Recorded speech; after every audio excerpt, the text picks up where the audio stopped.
Agora cantarei ao meu amado o cântico do meu querido a respeito da sua vinha.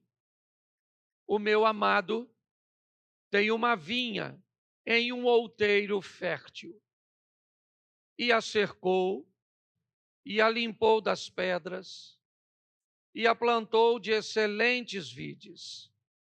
Edificou no meio dela uma torre, e também construiu nela um lagar, e esperava que desse uvas boas, mas deu uvas bravas.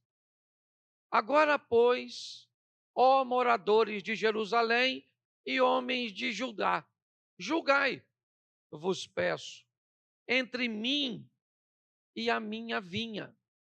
Que mais eu poderia fazer à minha vinha que eu não tenha feito? E como? Esperando eu que desse uvas boas, veio a produzir uvas bravas. Agora, pois, vos farei saber o que eu hei de fazer à minha vinha. Tirarei a sua sebe, a sua cerca, tirarei a sua cerca para que sirva de pasto. Derrubarei a sua parede para que seja pisada. Feche os seus olhos. Pai, em nome de Jesus, eis aqui a tua palavra. Continua falando conosco e usa-me como um canal de bênção nesta hora, pelo poder do nome de Jesus. Você pode dizer amém? Bom, nós vamos olhar a parábola da vinha do profeta do Antigo Testamento, apontando para Jesus. Este é Isaías, o também chamado profeta messiânico. O alerta dado por esta parábola é algo muito importante e que precisa ser visto com muito carinho, com muito cuidado, principalmente pelo que andamos ouvindo, certo? Na internet, na visão de algumas pessoas, oferecendo a nós o que chamamos de supergraça. Aquilo que faz com que o homem seja capaz de ser salvo independente daquilo que ele faça. Esse é um texto que nos traz uma consciência muito grande. Eu quero fazer uma reflexão rápida, né, desses 5 versículos. O primeiro começa dizendo: eu vou cantar um cântico do meu querido a respeito da sua vinha.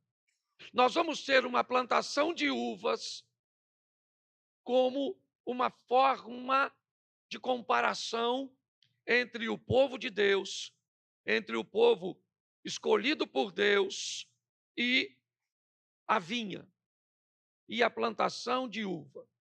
Então, o exemplo que vai ser dado agora, ele traz a comparação entre você e essa vinha, entre mim e essa vinha.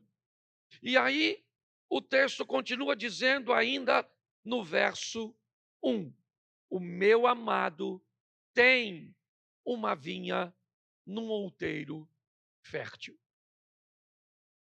Preste atenção, porque ele faz questão de dizer que tipo de solo é você. Que tipo de coração você tem? Pois na parábola do semeador, nós vamos verificar que a semente é a palavra de Deus, o solo é o nosso coração, certo? E o nosso solo pode viver em 4 ambientes. O impermeável à beira do caminho, o solo com pedras, o com espinhos e o solo bom. Dessa parábola, nós temos 4 solos e apenas um produtivo, o que significa que todos os outros precisarão ser beneficiados para se tornarem produtivos. Mas ele faz questão de dizer que o solo é fértil. que seu povo é fértil, que a igreja é fértil, que você é fértil, que seu marido é fértil, que seus pais são férteis, que sua esposa é fértil. Então ele faz questão de dizer, certo, que ele tem uma vinha no outeiro fértil. Mas como é, se esse proprietário é Deus, como é que ele fez para ter essa vinha? Ele tem uma vinha no outeiro fértil, mas como ele adquiriu essa vinha? Qual foi a forma de adquirir essa vinha, de adquirir você? A Bíblia diz que você foi comprado. Você foi comprado por preço de sangue. O que foi pago por você é algo valiosíssimo. E ninguém paga muito valor em algo sem valor.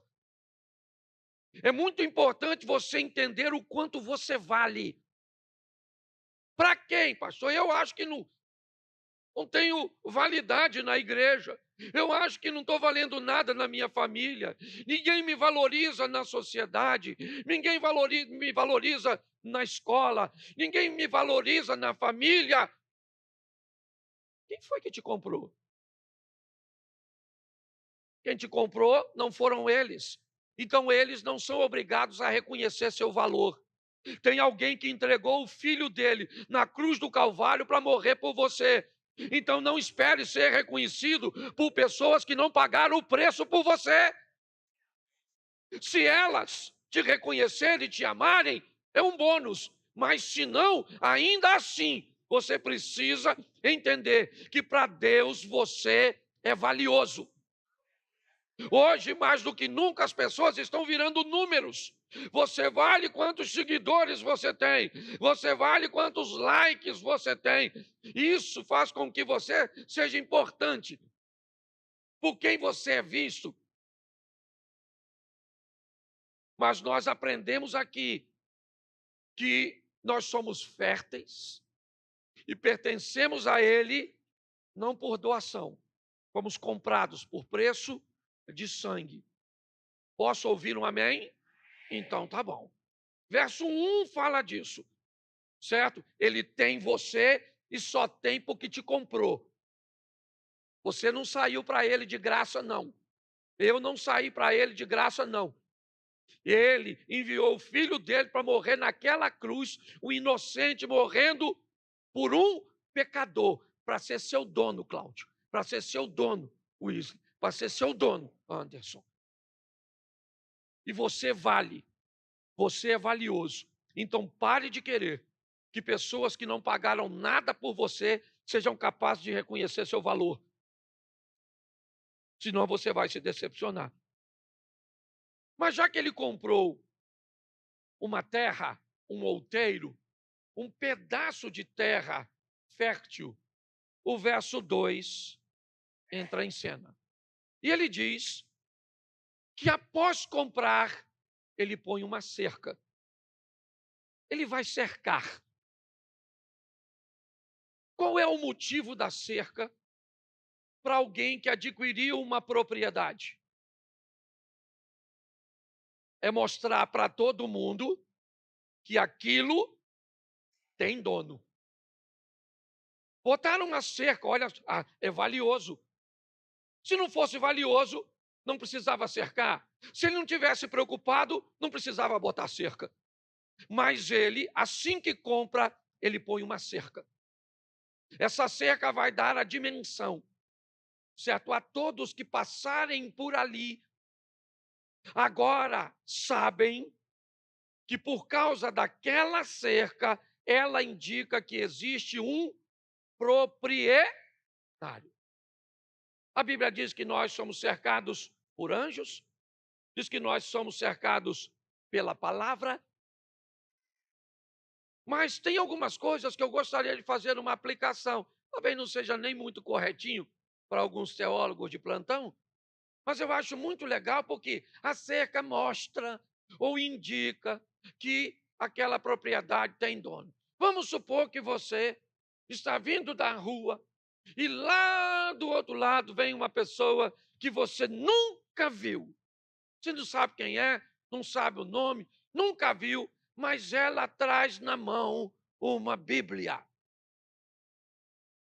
E quando você vê essa pessoa com a Bíblia na mão, o que você pensa?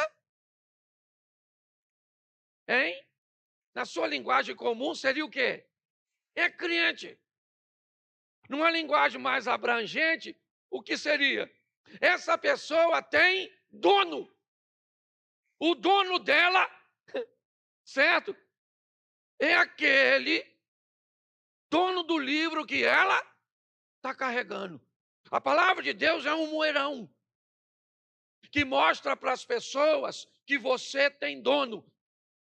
Quando alguém fala para você fazer algo que contraria esse livro, você normalmente cita logo o versículo. Está escrito. Certo? Não posso. Não posso fazer isso. Por quê? O outro te xingou, por que você não xinga ele? Porque você não tem vontade? Vontade eu tenho.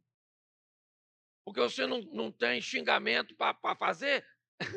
Eu também tenho, que eu lembro de umas coisas que eu falava. Certo? E por que você não faz mais? Porque agora eu estou sob nova administração. O Cristo chegou, me mostrou que pagou um preço por mim e agora eu estou cercado. Você já chegou no lugar que alguém está assim? Ah, era o sem ovelha, junto no aprisco. O que você pensa? É cliente. Por que você falou que é crente? Você conhece a pessoa? Você já viu a pessoa? Mas o que ela está fazendo? Ela está cantando uma canção, certo? De normalmente quem tem Cristo como dono.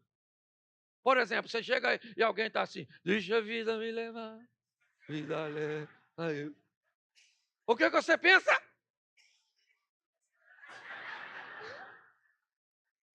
É lógico que eu estou brincando, estou falando simplesmente de uma canção. Por favor, não estou, certo?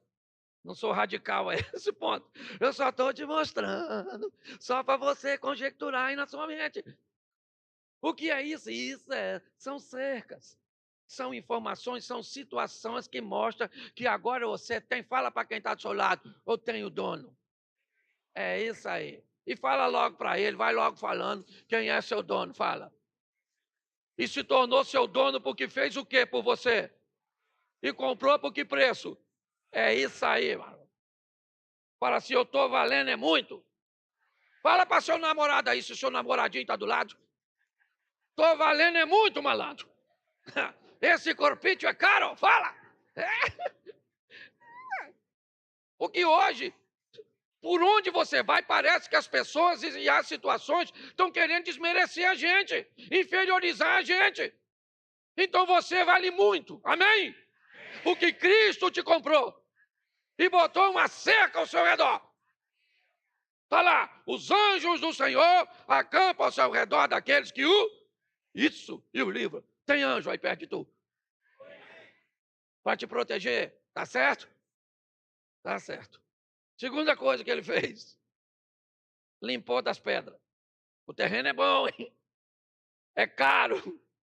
Está cercado, mas tem pedra. Parábola do semeador. Se tem pedra, a raiz não consegue penetrar. Se a raiz não penetra, o sol quente acaba cozinhando a raiz. Então, se o investimento foi muito alto, ele já mostrou para todo mundo que tem dono, mas vai passar o arado para arrancar as pedras. Vai limpar os terrenos, ou o terreno dele. Agora a lâmina do arado vai tirar as pedras, aquilo que impede da palavra de Deus se aprofundar, certo? Aquilo que impede o crente de ser firme, de ser forte, de ser nutrido, de ser produtivo. Entendeu? Só que a limpeza é feita com a lâmina do arado. E mesmo quando o sistema de arado era de madeira, porque no começo era assim, ele ainda precisa precisava ser pressionado por aquele que estava com a mão no arado, para perfurar o solo, para pegar aquela pedra que estava lá no fundo e trazer a pedra para cima. Não precisava remover a pedra do local, precisava tirar a pedra do impedimento. Se a pedra saísse do fundo e viesse para a superfície, ela não tinha sido totalmente removida, ela ainda continuaria no terreno, mas ela não seria mais impedimento de produtividade. É muito simples. Ninguém está pedindo para você esquecer o que te fizeram, apagar suas lembranças. O que nós estamos pedindo é deixe a palavra de Deus mexer nessa pedra, tirar isso, certo? Do fundo do seu coração, para que a palavra de Deus possa penetrar. E agora se firmar, enraizar, se nutrir, você vai ser um crente firme, um crente forte, um crente produtivo, um crente saudável. Não vai estar envolvido em fofoca, em intriga, em disse-me-disse, em qualquer tipo de questão. Firmeza. Enraizado. Mas para isso, ele limpa das pedras. Limpar das pedras é doloroso. Que às vezes tem que mexer em coisas que nós não gostaríamos, são desagradáveis, questões que nos envergonham, que nos humilham, que nos trazem constrangimento. Mas é necessário, porque tem muita gente que não produz aqui, porque foi ferido lá onde caminhava. E aí vem para cá, certo? Respirar um ar novo, mas o solo está comprometido. Então, o texto está dizendo, ele cerca, ele limpa das... E agora, o que ele faz? Planta de quê? De excelentes vides. Bom, ele disse que o outeiro era fértil. Eu já mostrei você que, além de fértil, ele foi caro. Olha só, ele precisa cercar, tá certo? E, por favor, tire a ideia do arame farpado. Tire a ideia do arame, porque cerca nesse tempo não tinha nada a ver com arame. Cerca, normalmente, era uma cerca viva, certo? Feita por plantas espinhosas, que dificultariam, certo?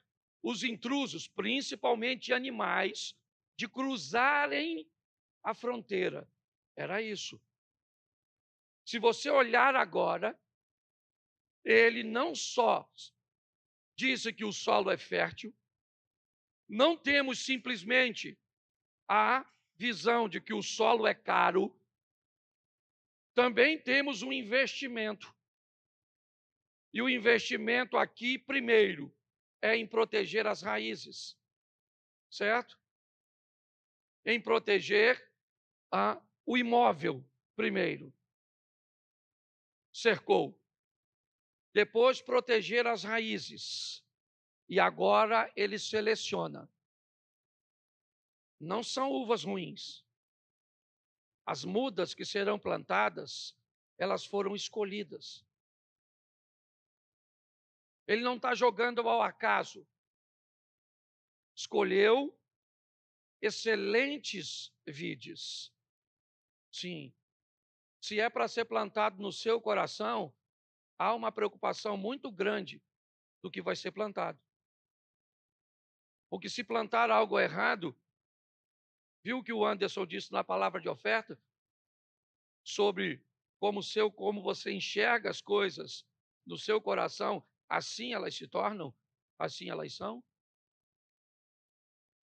Então nós temos que ter muito cuidado com que tipo de coisas estão sendo plantadas, porque Deus só quer excelentes vides.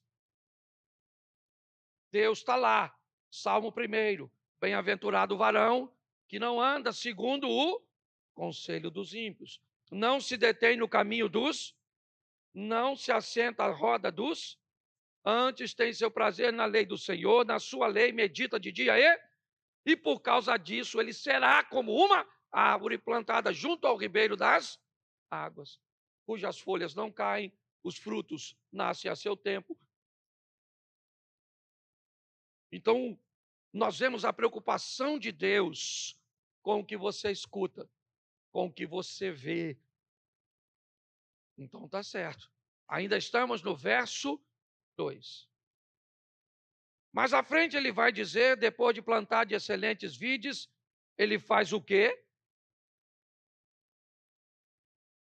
Vamos lá? Deixa eu ver se está aqui. Não, verso 2 ainda. Isso. Edificou no meio dela uma, preste atenção, é o dono da vinha. Ele comprou, ela é cara, ela é fértil. Ele botou cerca, removeu as pedras, plantou de excelentes vides e botou no meio dela uma torre. Note que novamente o dono da vinha está preocupado com uma coisa. Para que servia a torre? Para o mesmo propósito da cerca. Para que serve a cerca? Para proteger. Para que serve a torre? Para proteger. Na torre vai o sentinela. A torre está no meio da plantação, para que o sentinela de cima da torre fosse capaz de observar todas as extremidades, porque o dono da vinha tem um inimigo. Vá para o Novo Testamento, vai ser fácil, certo? Ele vem e planta, e enquanto ele dorme, vem o inimigo e planta uma erva daninha. Esse inimigo do Novo Testamento também está no Velho. Esse inimigo do Velho Testamento e do Novo também está na nossa vida hoje. Buscando uma ocasião onde ele possa semear algo nesse outeiro fértil, para que ele cresça e comprometa a produtividade desse outeiro, dessa terra. Então, novamente, ele tem a preocupação com vigilância. É a segunda vez. Aliás, a terceira. Porque ao remover as pedras, ele também está preocupado, certo? Com a segurança, com o comprometimento das matrizes que ele vai colocar ali. As matrizes foram escolhidas, são palavras de bênção, são palavras de vitória, são palavras de sucesso, de crescimento, de fortalecimento. Mas ele coloca lá uma torre. E o verso 2 ainda continua dizendo o quê? E ele fez o quê? Me ajude aí. E também construiu nela é claro, o que é um lagar? Naquela época, uma rocha natural ou cavada, onde o piso era inclinado e um dreno estava na parte mais baixa. Nesse ambiente, as uvas eram jogadas, ali eram pisadas, e tudo que saía das uvas percorria o caminho até o dreno. Bom, se ele disse que comprou, cercou, limpou, escolheu a matriz e construiu uma torre, está na hora de dizer ao que veio. Ele não fez tudo isso à toa. Ele fez tudo isso porque ele esperava de você e de mim o quê? Produtividade. E preste atenção, porque a vinha é produtiva. A vinha deu uva. A uva foi levada para o lagar. Só que ele tinha uma expectativa em você. Ele tinha uma expectativa que você fosse doce. Ele tinha em você a expectativa de que as pessoas fossem capazes de descobrir o seu valor. Quando? Quando provasse você. Deus tinha a expectativa de que investiu tanto em você, através de seu filho e toda a preocupação, que ele esperava que a hora que alguém espremesse você, que a hora que alguém apertasse você, você descobriria, ou ele descobriria, de quem você é filho. Ele descobriria quem é o seu dono. Ele descobriria que você seria doce, seria valioso, seria agradável. Que todos gostariam de estar com você à mesa. Porque nós estamos falando de vinho. Então ele tem uma expectativa. Construir nela um lagar. Isso.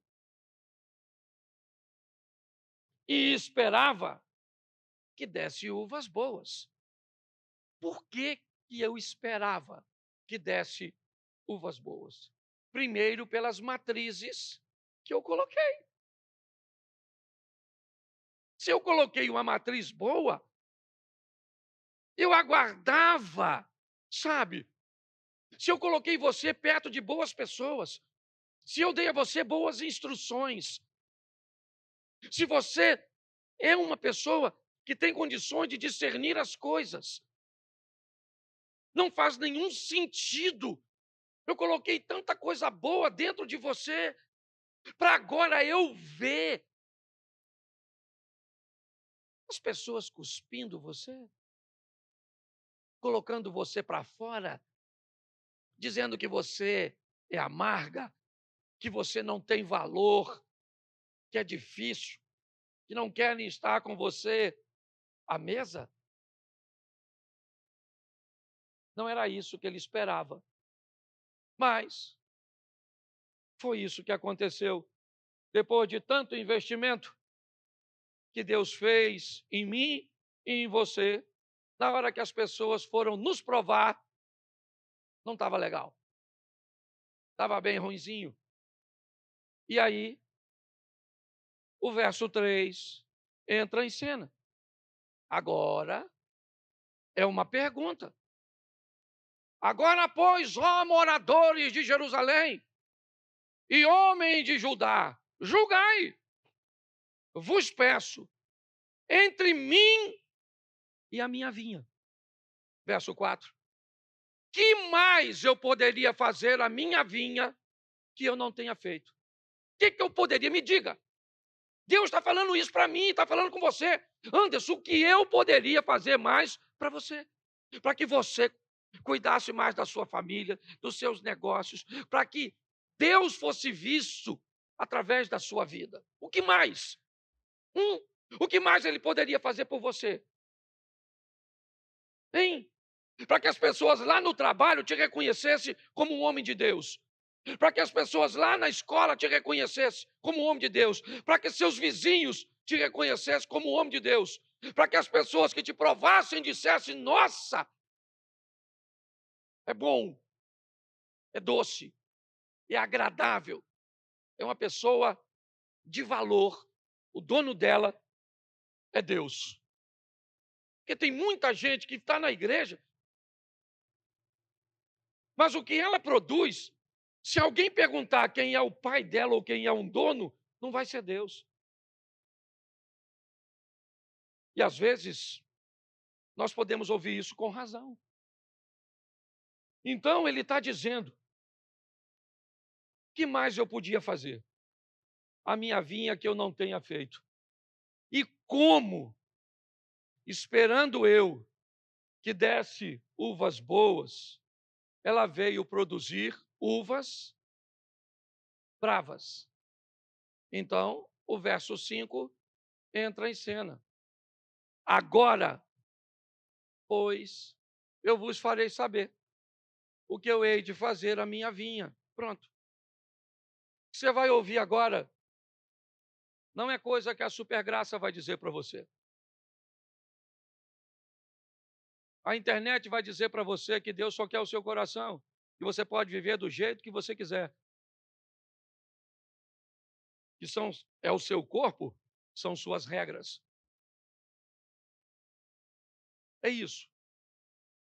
Mas ele diz claramente: agora, pois, vos farei saber o que hei de fazer à minha vinha.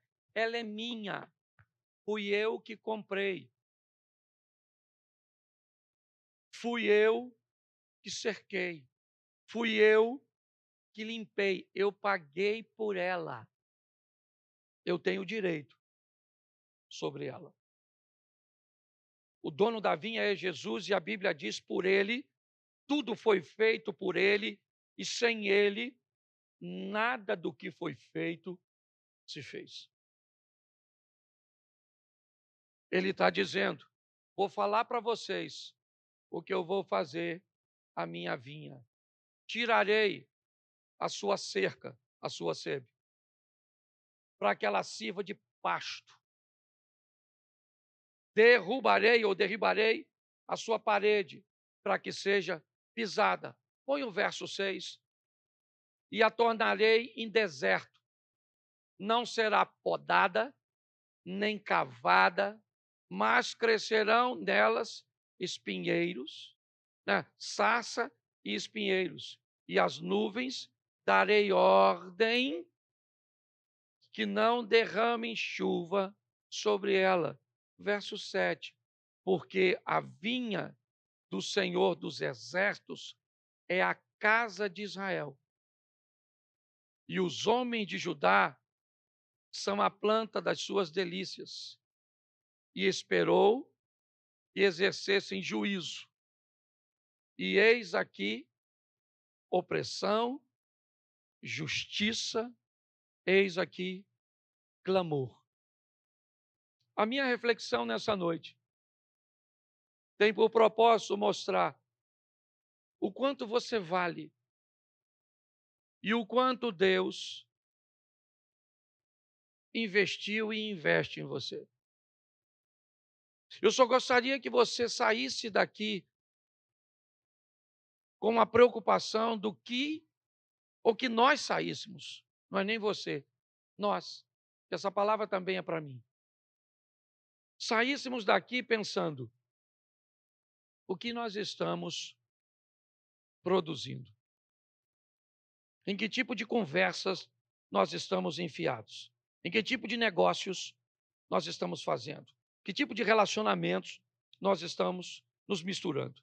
Em que tipo de grupos nós pertencemos nas redes sociais? Que tipo, certo, de sites, que tipo de ambiente nós estamos frequentando? O que nós estamos, o que sai de nós quando alguém nos espreme?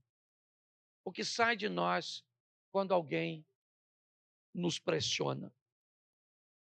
Segundo o texto, Deus espera que saia de nós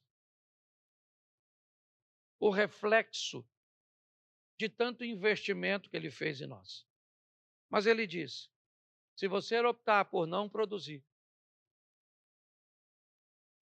eu não tenho mais o que fazer com você, a não ser reconhecer a sua improdutividade. Reconhecer que você optou por não ter valor. Então eu vou dizer o que vou fazer com você. Eu vou cortar você, eu vou tirar a sua proteção, você será invadida, certo? E não será produtiva, não vai haver chuva sobre você. Isso é um alerta muito grande. Eu não sei onde você vai produzir. E escute o que eu vou lhe falar agora. A Bíblia diz assim: ide por todo o mundo, pregai o evangelho a toda. Preste atenção em mim, porque é sobre isso que eu quero terminar. Como é o seu nome? Luciana. Você mora onde, Luciana? Perto do centro de Caxias. Bom, Luciana, seu mundo não é o mesmo do meu. Seus vizinhos não são meus. Seus amigos não são os meus. Sua família não é a minha. Provavelmente você veio nos visitar, certo? Caminha com a gente já há um tempo, tá certo. Vamos aqui. Eu não vou mudar seu mundo, porque não é a minha função mudar seu mundo. Hoje, o que eu faço simplesmente é ir para a mesma agência do reino que você frequenta.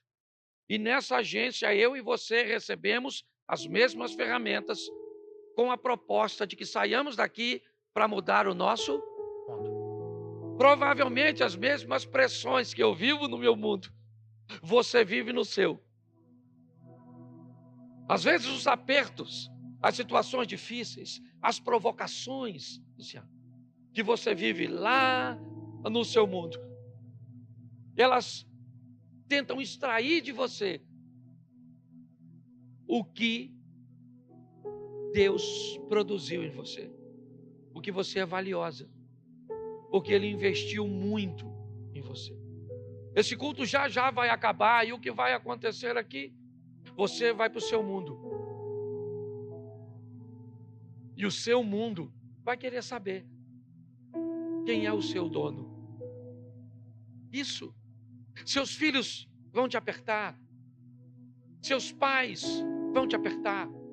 Os amigos da escola, eles vão te espremer. Os vizinhos vão te espremer. As pessoas no trânsito, elas vão espremer você.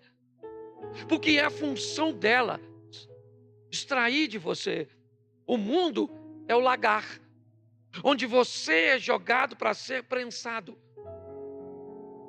E lá no cantinho, alguém está esperando. Na maioria das vezes, a própria pessoa que te imprensou. Porque normalmente é quem prensa que faz uso, certo? Do resíduo removido ou retirado da prensagem. Então, um alerta para todos nós. Produza coisas boas em ambientes desagradáveis. Produza coisas doces em ambientes provocativos. Que as pessoas possam olhar para nós e dizer: por que você é assim? Normalmente, as pessoas não são assim. E você pode dizer ou mostrar: é que ele me comprou. Ele pagou um alto preço por mim. Mas você não era assim. E por que se tornou? Porque eu não sabia. Depois que eu descobri que ele me comprou. Depois que eu descobri que ele me cercou. Depois que eu deixei ele me limpar. Depois que eu entendi que não podia ser plantado em mim qualquer coisa. Depois que eu me deixei proteger por aquele que estava na torre. Depois que eu aceitei ir para o lagar para ser prensado, provocado, eu descobri que algo saiu de mim. E confesso a você que o lagar sempre fez parte da minha vida. Mas eu confesso a você que em outra ocasião, se alguém me imprensasse, talvez não saísse coisa tão boa quanto sai hoje. Talvez essa seja a sua realidade. Mas não faz nenhum sentido. Se você reconhece quem Ele é e o que Ele fez, ao ser prensado, sair de você coisas ruins. Hoje começa o grande jogo da nossa semana. Amanhã é o primeiro dia útil. E para onde nós vamos? Para o lagar. E vão nos prensar essa semana. Porque prensam todos os dias. E a pergunta é: o que vai sair de nós? E o que saia de nós, seja para a honra e glória do nome do nosso Senhor Jesus Cristo. E o que saia de nós, seja para que o nome do Senhor seja glorificado. Ninguém aqui é santo. E Deus não pede de ninguém perfeição. Deus só pede a cada um de nós aperfeiçoamento. O que Deus espera é que amanhã sejamos melhor do que hoje. E que gradativamente vamos crescendo de fé em fé, de glória em glória.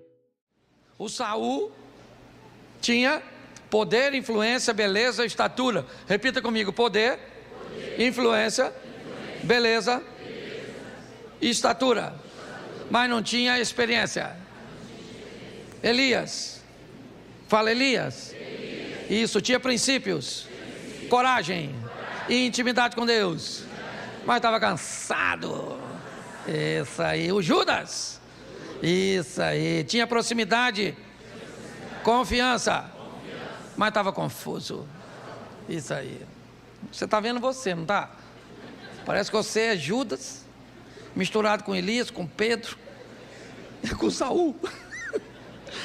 Não, porque se você olhar assim, você fala assim: rapaz, eu sou inexperiente, cansado, confuso e estou na pressão. Não sou feijão, mas estou na pressão. Fala assim: Pedro tinha acesso, intimidade, experiência, mas estava na pressão. É isso aí. Pastor, então o que eu pastor? Eu estou lascado. Não, aí eu tenho que te dar uma solução, sim ou não? Então eu vou te dar um endereço. Para onde que eu vou, pastor? Para o esconderijo do Altíssimo. A sombra do Onipotente descansará. Direi do Senhor: Ele é o meu Deus, o meu escudo e a minha fortaleza, e nele eu confiarei, porque Ele me livrará do laço do passarinheiro. É isso aí. É para lá que nós temos que ir, na pressão, na inexperiência, na confusão ou no cansaço, para os pés do Eterno, e Ele vai estar lá para nos receber. Vai no amém? Amém?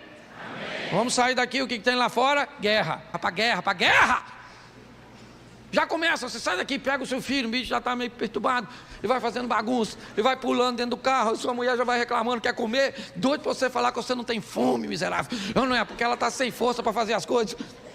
E vamos embora, e vida que segue. E a vida é assim, até a hora de nós ir para o céu, se for. Que tem uns irmãos que ainda vão descer, vai pegar a escada. Vamos embora, fica de pé, vai embora, tá ok? Porque tem outro culto para começar agora mesmo, e eu vou falar tudo de novo. Se tu pensa que tá ruim para tu, pensa para mim que eu vou falar tudo de novo.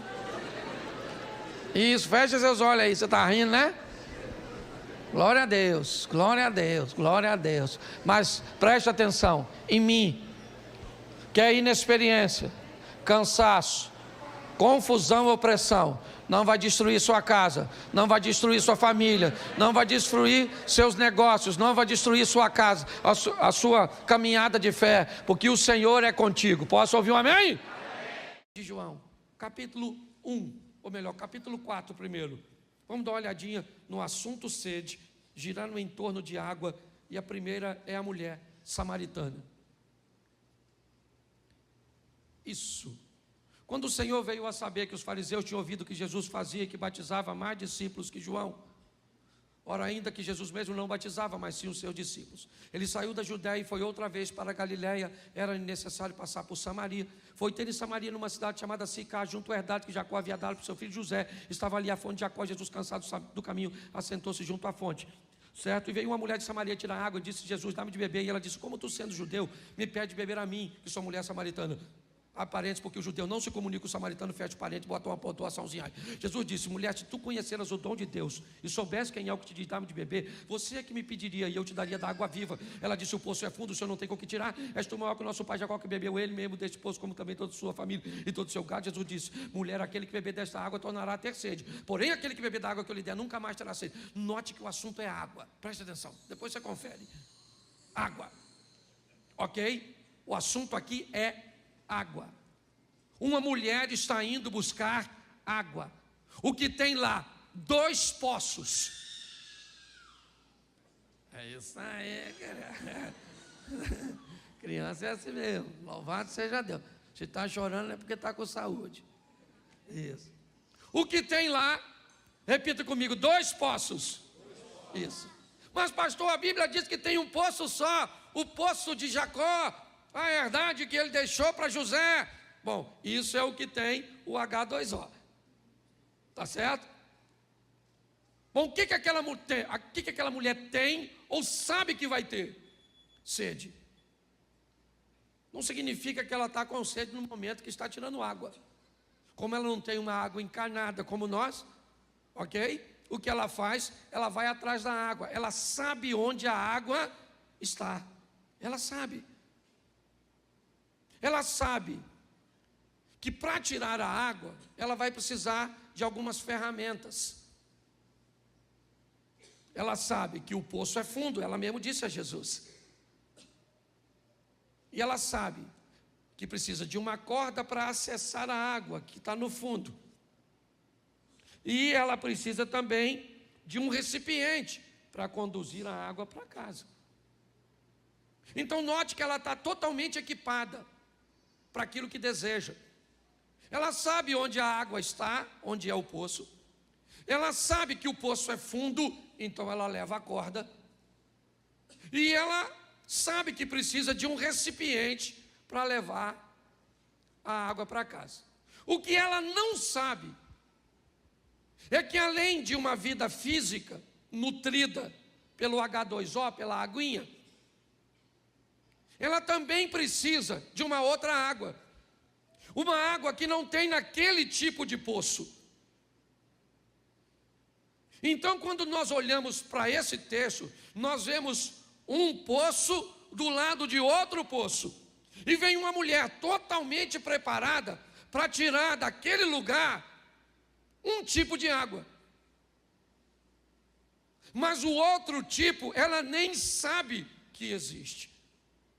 Quando Jesus começa a se apresentar para esta mulher, a primeira coisa que ele diz: me dá um pouco de água. Me dá um pouco de água. Me parece que, querendo botar a mulher num posicionamento de vantagem, ele inicia uma abordagem a uma mulher que tem sérios problemas com homens. Sérios. Ela não era mais uma garotinha, já passou por 5 relacionamentos frustrados, está dividindo um cesto de um homem que não é dela, ou seja, está vivendo um adultério. Até o presente momento, ela sempre encontrou homens que queriam tirar proveito de seu corpo. Mas preste atenção, na Bíblia, deixa eu fazer uma analogia aqui. O 7 é considerado um número perfeito, sim ou não? Sim ou não? Ela já teve quantos homens? Então está na hora de encontrar o 7º. Jesus, o 7º homem, ele não quer seu corpo, ele não quer prazer com ela. Muito pelo contrário, ele quer oferecer a ela o prazer. Quando ela chega para buscar, ele aborda ela e ela, confusa, diz: como o senhor tem coragem de falar comigo, se o senhor está vendo que eu sou uma mulher e esse não é o nosso protocolo? O senhor está vendo que eu sou uma samaritana e há uma divergência entre nossos povos? O senhor está quebrando muita coisa por causa de uma sede, aliás, que ele nem tinha, porque o texto não diz que ele pediu água para ela porque tinha sede, ele quis apenas abordar. Mas quando ela olha para isso, ela diz: como o senhor ousa falar comigo? Ele diz: se você conheceras o dom de Deus e você soubesse quem eu sou, você é que me pediria água. Ela disse: aí o senhor não está entendendo. Deixa eu explicar uma coisa: o senhor não tem como me dar água, porque se o senhor tivesse como me dar água, o senhor já teria bebido. Eu vou falar para o senhor, o poço é fundo, e eu não estou vendo o senhor com nenhuma ferramenta capaz de tirar aquela água. E ele está dizendo: mas eu não estou falando daquela água, eu estou falando da felicidade que você está buscando. Eu estou falando da plenitude que você está buscando na vida. Eu estou falando que você, mulher, está buscando felicidade, satisfação, prazer e realização no poço errado, com decisões erradas. Porque é isso. Qual é o problema da felicidade? O problema é que todo mundo deseja alcançá-la. Mas o problema é que onde ela vai estar? O que é ser feliz para você? É grana no bolso? Beleza. Você acha que quem tem dinheiro no bolso é feliz? Então você imagina que nas grandes mansões, nos lugares, certo? Onde o dinheiro está presente, todo mundo é feliz? É isso? Bom, eu vou ser feliz se eu tiver filhos. Então todo mundo que tem filhos é feliz? Eu vou ser feliz se eu casar. Então todo mundo que casa é feliz? Eu vou ser feliz se comprar uma casa própria. Então quer dizer que uma pessoa que não tem muito dinheiro, que não tem filhos, que é solteira e que mora de aluguel, ela é sentenciada à infelicidade? Não. Jesus está mostrando para ela o seguinte: a senhora tem sede. E quando é sede do seu corpo, a senhora sabe onde buscar e tem ferramentas para levar. Mas quando é sede de alma, eu vou falar para a senhora: eu sou, certo, uma fonte de água viva, que vou entrar na senhora e a senhora nunca mais vai ter sede. Nunca mais a senhora vai precisar de nada para te fazer feliz, porque feliz eu vou te fazer feliz. Você está entendendo? Hoje as pessoas estão buscando por isso. Eu quero ser feliz se eu tiver isso, eu não vou ser feliz, eu não vou. Então tá bom. E se você não alcançar o que quer? Você mesmo determinou a sua infelicidade. Se eu não tiver filho, eu não sou feliz. Então tá bom, cara. É isso, sua felicidade está condicionada a essa situação. E se você não alcançar? Porque às vezes o que você almeja tanto para você não é o que Deus tem para você. E aí? Engole essa. Mas sabe o que me encanta? É que ela não entende, mas entra no negócio. Ela falou: o poço é fundo, o senhor não tem com que tirar. O senhor é maior que o nosso pai Jacó, que bebeu ele mesmo deste poço, toda a sua família e todo o seu gado. Jesus falou assim: ô mulher, vou falar uma coisa para tu. Escute só. Quem beber dessa água, volta aqui para buscar amanhã. Agora, quem beber de mim não precisa de ir mais a lugar nenhum, porque eu sou suficiente para fazer qualquer pessoa ficar saciada. Ela pensou que ele estava falando da água. Ela falou assim: aí Jesus, então me dá dessa água aí, para eu não vir mais buscar essa. Ele deve ter falado: difícil.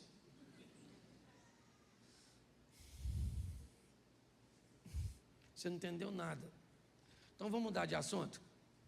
Não queria mexer nisso, mas vou. Vai chamar seu marido. Aí ela falou: marido? Caraca, vamos voltar para a água, que eu acho que eu ia ficar mais confortável. Deixa eu explicar ao senhor: eu não tenho marido não, moço. Eu sou solteira. Aí ele falou: pois é, dona. A senhora não tem, porque a senhora já teve 5, já está com um que nem é seu. Ela falou: caramba, fofoca terrível. Ela não sabe que ele é Jesus. Então ela deve estar falando: puxa vida, descobriu quem eu sou. Caramba. Ô moço, eu estou vendo que o senhor é profeta. O senhor é alguém diferente. O senhor não é igual aos outros homens que eu encontrei. O senhor é diferente. O senhor sabe o meu passado, o senhor sabe quem eu sou, o senhor me conhece e eu não sei nada a seu respeito. Essa é a grande questão. Pare para pensar nisso. Ele sabe quem nós somos. Poucas coisas você sabe a meu respeito. O que você sabe a meu respeito? Você me conhece há quanto tempo?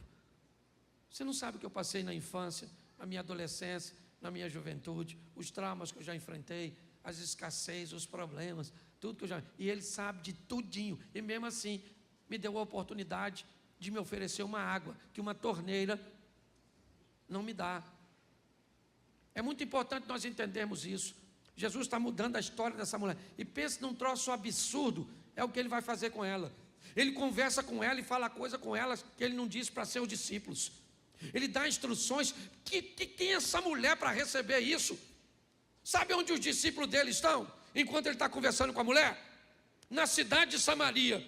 Sabe o que tem lá? Muita gente que Jesus quer salvar. Jesus diz para seus missionários, 12 missionários, vão até Samaria comprar comida.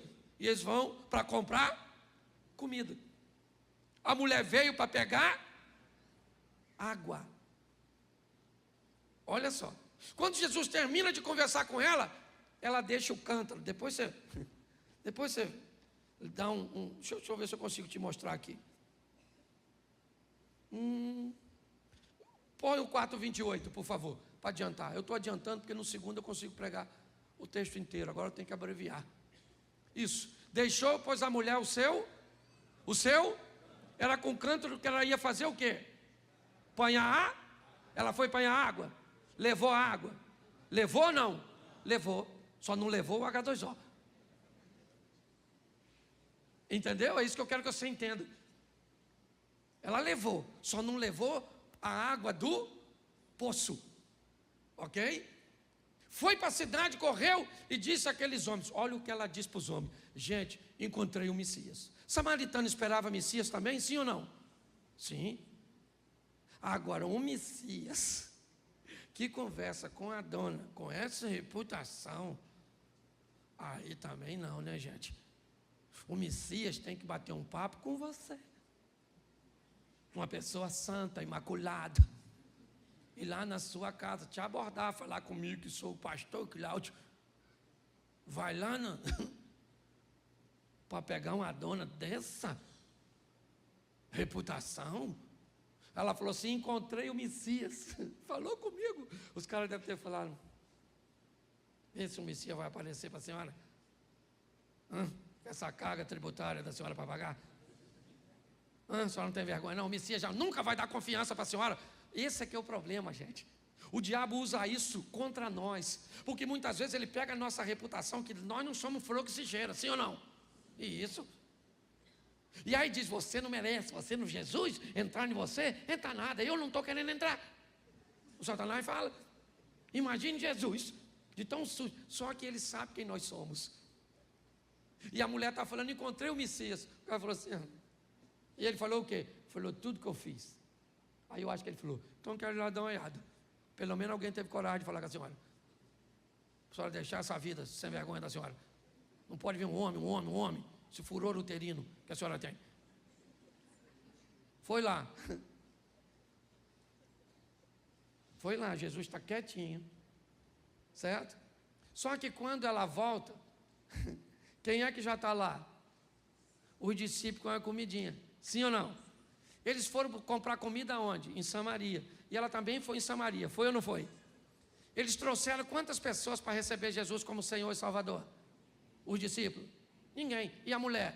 Vem assim, ó, evangelista. Jesus pega um cara cheio de demônio e transforma em evangelista. Não tem problema, não sei quem você foi. Ele não está olhando para quem você foi. Ele está olhando para quem você pode se tornar nele. As pessoas olham para o nosso pai. Jesus olha para o nosso futuro, gente. Vem a dona. Eu imagino Jesus olhando para os discípulos.